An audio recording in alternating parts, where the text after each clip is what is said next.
나눌 말씀의 제목은 회복을 꿈꾸는 기도입니다. 회복을 꿈꾸는 기도. 이 하나님의 심판의 특징 중에 하나는 총체적이라는 것입니다. 총체적이라는 말이 무슨 말이냐면 모든 연령대, 모든 세대에게 그 심판이 임하는 거예요. 그게 오늘 본문에 나옵니다. 11절, 오늘 본문이 시작되는 11절을 보시면 대적들이 시온에서 부녀들을, 유다 각 성읍에서 처녀들을 욕하였나이다. 여인들이 상처를 입습니다. 부녀들, 처녀들, 여인들이 상처를 입는 모습을 보게 됩니다. 오늘날 미투 운동으로 사회 곳곳에 은밀하게 행하여졌던 여인들의 그 상처, 자매들의 상처가 이렇게 드러나고 있죠. 동일하게 바로 그러한 여성분들의 상처를 입는 모습을 우리가 보게 됩니다. 12절에 보면 지도자들이 그들의 손에 매달렸다. 이것은 다른 번역에 보면 그들의 손이 구속됐다는 거예요. 매임을 받았다는 것입니다. 여기서 지도자라는 이 표현은 단순히 지위가 높은 사람을 의미하는 게 아니라 이게 비교급인데 최고위층 지도자를 의미하는 겁니다. 최고위층 지도자가 손에 매임을 받는, 구속을 받는 그 장면이에요. 지금 우리는 전직 대통령 두 분이 구속을 받는 것을 보고 있습니다. 13절에 청년들이 맷돌을 짓는다. 여기서 이 청년이란 말은 히브리어 원어로 보면 전쟁에 나가기에, 그래서 군사, 병사가 되기에 합당한 나이의 청년들을 의미합니다. 그러니까 힘이 아주 좋죠. 전쟁에 나갈 수 있는 정년기니까. 그런데 그 좋은 힘으로 뭘 하고 있냐면 맷돌을 갈고 있다. 맷돌을 갈고 있다. 아이들은 나무를 지다가 엎드러지는 거예요. 아이들은 나무를 지다가 엎드러진다. 여기서 이 나무를 지다가 엎드러진다. 이 나무가 너무 많은 거예요. 이 아이들이 감당하기에 너무 나무가 감당하기 어려우니까, 버거우니까 그 버거운 짐을 지다가 넘어지는 겁니다. 요즘에 우리 초등학생 중에 저희 아파트에도 한 10시, 밤 10시에 학원에서 마쳐서 집으로 돌아오는 기가 막힌 이야기를 듣습니다. 짐이 너무 무겁지 않을까요? 밤 10시까지 학원에서 공부를 하고 돌아오는. 자, 14절에 노인들이 성문에 앉지 못한다. 다시 성문에 앉지 못한다. 여기서 노인이란 연장자를 의미합니다. 다른 번역으로는 장로입니다. 장로. 그래서 이분들은 성문에 앉아 있다라는 이 표현이 뭐냐면 재판을 하기도 하고요. 성문에 앉아서 또 지혜를 나누어 주기도 하고요. 이런 겁니다. 근데 노인들이 성문에 다시는 앉지 못한다. 이 말은 이제 노인들을 공경하는 사람, 그리고 노인을 찾아오는 사람이 아무도 없을 거라는 이야기를 하고 있는 겁니다. 또다시 14절에 보니까 청년들이 다시는 노래하지 못한다. 여기서 이 청년은 13절의 청년하고는 또 다릅니다. 여기서의 청년은 결혼 정년기에 있는 청년을 또 의미합니다. 그래서 청년들이 노래를 하지 못한다라는 말은 결혼을 하지 못하고 있는 겁니다. 결혼을 하지 못하거나 혹은 청년이니까 아이를 출산해야 되는데 아이를 지금 낳지 못하는 난임에 대한 지금 이야기를 하고 있는 것일 수도 있어요. 자, 보십시오. 지금 11절에 여인들이 상처를 받고요. 12절에 지도자들은 구속이 되고요. 청년들은 맷돌이나 갈고 있고요. 아이들은 너무나 큰 짐으로 인해서 엎어지고 있고요.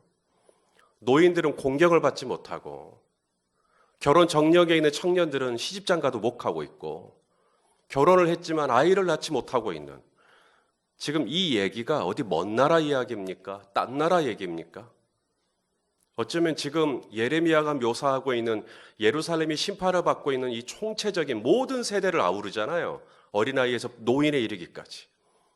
지금 이 이야기가 어쩌면 오늘 우리 주변에서 우리가 심심치 않게 목도하고 있는 바로 우리네 이야기가 아니냐 이 말이에요.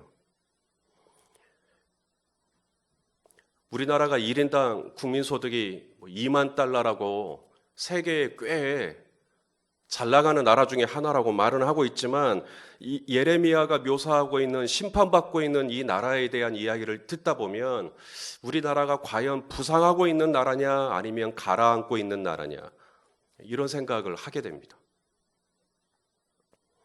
자, 총체적인 이러한 위기를 지금 보면서 예레미야가 뭐 하고 있는가? 예레미야가 기도를 하고 있다는 겁니다. 자, 어떤 기도를 하고 있죠? 자, 16절을 보시면 회개의 기도를 하고 있는 걸 보게 됩니다. 자, 16절 읽어보겠습니다. 시작. 우리의 머리에서는 면류관이 떨어졌사오니 오호라 우리의 범죄 때문이니이다. 제일 먼저 뭐 하죠? 회개부터 합니다. 죄를. 하나님, 우리가 범죄했습니다. 예레미야는 여인에게 수치를 주지 않았습니다. 예레미야는 노인을 무시하거나 젊은이들에게 함부로 하거나 폭행을 하거나 누구 등치거나 이러지 않았어요. 그럼에도 예레미야는 하나님 앞에 나아볼 때 우리가 범죄하였습니다. 우리가 범죄하였습니다.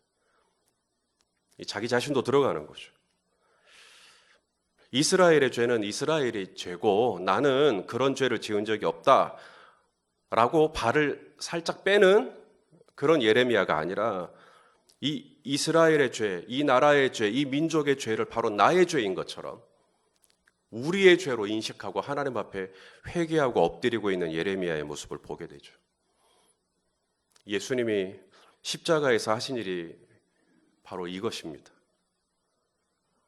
바로 우리의 죄, 당신의 죄 때문이 아니죠. 우리의 죄를 대신하여 십자가에서 죽어주시는 것입니다. 죄는 내가 지었어요. 죄는 내가 지었어요. 그런데도 예수님은 당신이 죄인인 양 십자가에 매달려 죽으셨다는 겁니다. 죄인들을 향한 하나님의 진노를 풀어주시기 위해서 예수님이 대신 십자가에서 피 흘려 죽으신 거죠. 마태복음 20장 28절에 인자가 온 것은 섬김을 받으려 함이 아니라 도리어 섬기려 하고 자기 목숨을 많은 사람의 무엇으로? 대속물이요. 대속물. 대속물로 주려 합니다. 대속물이 뭐냐면 이 구약에 보면 5대 제사 중에 속건제라는 게 있어요. 속죄제, 속건제, 속죄제. 이게 다른 사람의 재산에 피해를 입히는 겁니다. 예를 들어 내가 이렇게 수레를 끌고 가다가 옆집 K씨의 양을 한 마리 죽였어요. 그러면은 양을 잃은 이 K씨 입장에서는 화가 나죠? 분이 납니다. 좀 조심하지, 왜 우리가 아끼는 왜 양을 죽였냐는 거예요. 화가 나는데 이 화를 누그러뜨리는 방법이 뭐냐면 속건제입니다. 4배를 배상해 주는 거예요. 그러면 주인의 진노가, 주인의 화가 누그러집니다. 그게 속건제예요. 주님이 우리가 죄를 지으면 하나님이 그 죄로 인해 화가 나시죠. 근데 이 하나님의 화를 누그러뜨리는 게 뭐냐면 대속제물입니다. 내가 대신해서 변상을 하는 거예요. 그게 바로 십자가입니다. 십자가에서 당신의 피 흘려서 당신의 생명을 거기다 주심으로 말미암아 죄인들을 향한 하나님의 진노를 예수님이 누그러뜨리는 것이죠. 그게 바로 대속물입니다. 나로서는 내 죄값을 감당을 못해요. 왜냐하면 내 죄값이 1만 달란트나 되니까. 그런데 누군가가 대신해서 당신의 생명을 걸고 1만 달란트를 다 갚아줬다라고 한다면 주님의 마음이 많이 누그러지겠죠. 시편 7편 11절 12절에 보면 하나님은 의로우신 재판장이시며 매일 분노하시는 하나님이시로다. 사람이 회개하지 아니하면 그가 그의 칼을 가르시며 그의 화를 이미 당기어 예비하셨도다. 하나님은 분노하시는 하나님이래요. 사람이 회개하지 않았을 때, 죄 지었을 때 하나님이 그의 칼을 가르시고 화를 당기신다라고 말씀합니다. 이 하나님의 거룩한 진노를 달랠 수 있는 길은 누군가가 나의 죄의 자리에 서서 하나님 앞에 대속물로 나아가는 것인데 바로 예수님이 바로 그렇게 하신 것이죠. 지금 예레미야가 자신의 민족의 범죄로 인하여 하나님 앞에 나아가는 겁니다. 제가 범죄했습니다. 제가 잘못했습니다. 그렇게 기도하고 있는 모습을 보게 됩니다. 하나가 더 있어요.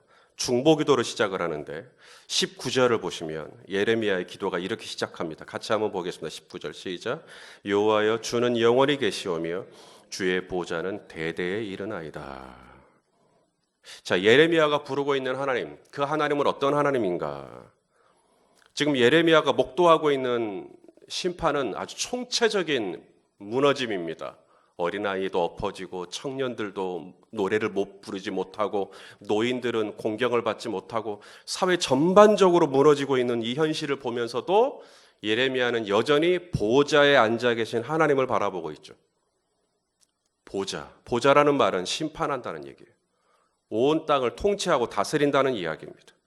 바벨론이 갈대아 군사들이 와서 지금 예루살렘을 완전히 짓밟았지만 여전히 예레미야의 시선은 그럼에도 불구하고 보좌에 앉아서 온 땅과 땅 끝에 있는 민족을 넉넉히 다스리고 주관하실 수 있는 하나님께 그의 시선을 고정하고 있다는 거죠.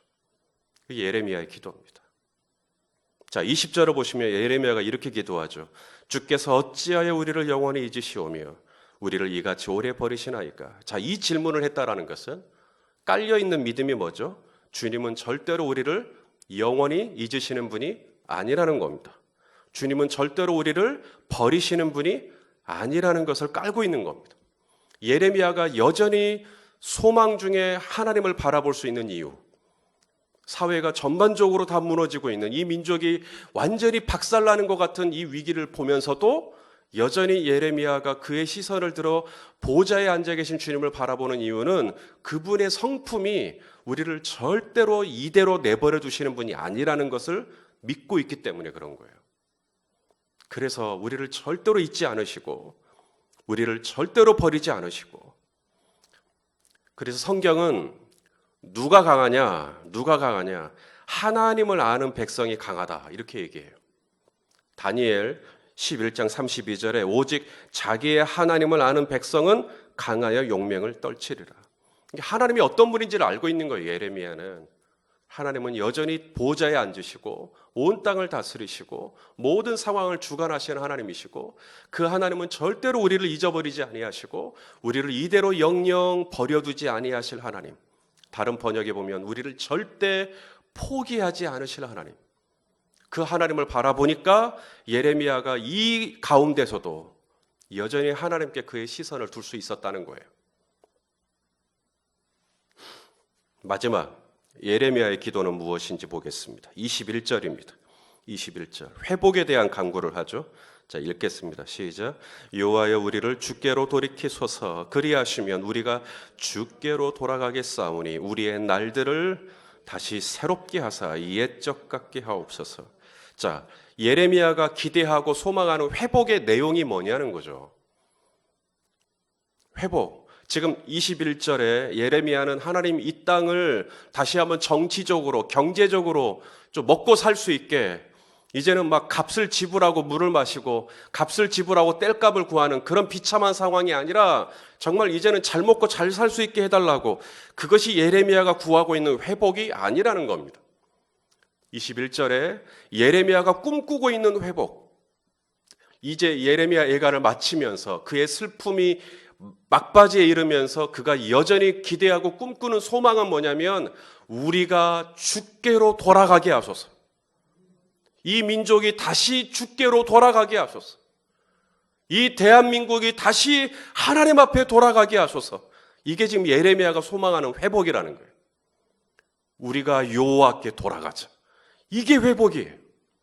건강이 회복되는 것도 좋고 재정적인 상황이 회복되는 것도 좋고 정치적인 상황들이 풀어지는 것도 좋지만, 예레미야가 정말 꿈꾸고 정말 하나님 앞에 바라보는 것은 뭐냐면 이 민족이 다시 주께로 돌아가게 하소서. 다시 주님과의 관계를 회복하게 하소서. 바로 이거예요. 이게 회복이죠. 이 회복이 되면 모든 것이 다 풀어지는 것을 믿습니다. 여기서부터 시작인 거예요. 하나님께로 돌아가는 것, 주께로 돌아가는 것. 마태복음 11장에 보니까 예수님이 그런 초청을 하죠. 수고하고 무거운 짐진 자들아 다 내게로 오라. 내가 너희를 쉬게 하리라. 이 말씀 싫어하시는 분 아무도 없죠. 주님이 막 쉬게 해주겠다는데 얼마나 좋아요. 그런데 그 다음 절을 보시면 예수님이 우리에게 주기를 원하는 쉼이 뭐냐? 나는 마음이 온유하고 겸손하니 나의 멍에를 메고 내게 배우라. 그리하면 너희 마음이 쉼을 얻으리라. 다른 번역에 보면 너희 영혼의 쉼을 얻게 될 거라고 말씀하십니다. 주님이 우리에게 주기를 원하는 쉼은 육신의 쉼이 아닙니다. 마음의 쉼이고 영혼의 쉼이고, 왜? 이 영혼이 하나님과의 관계가 바르게 돼서 그 안에서 쉼을 누리지 않으면 안 된다는 거죠. 사도 요한도 편지를 쓸 때 내 영혼이 잘됨 같이 내가 범사에 잘되고 내가 강건하기를 원한다고. 이 영혼부터입니다. 이 나의 영혼과 하나님과의 관계가 회복되지 않는데, 내가 먼저 하나님 앞에 바로 서 있지 않는데, 경제적으로, 정치적으로, 교육적으로, 법적으로, 의료적으로 이게 회복된다고 해서 이게 다 풀어지는 게 아니라는 거예요. 예레미야는 정말 중요한 게 뭔지를 알고 있죠. 이 민족이 주께로 돌이키게 하소서. 그래야 진정한 쉼이 있다라는 거예요.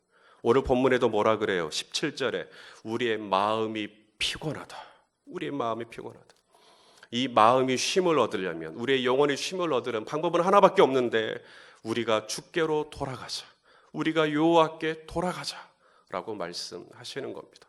저와 여러분의 삶 가운데 가장 중요한 것이 나와 하나님과의 관계인 줄로 알고, 그 하나님께 수시로 돌아가고 하나님께 수시로 내 마음을 아뢰고, 그래서 날마다 나의 짐을 져주시는 그분 앞에 나의 모든 문제를 토로하고, 그렇게 하나님 앞에서 쉼을 얻고 하나님이 주시는 영혼의 안식을 가지고 하루하루 평안 가운데 있는 저와 여러분 되시기를 예수님의 이름으로 축원합니다.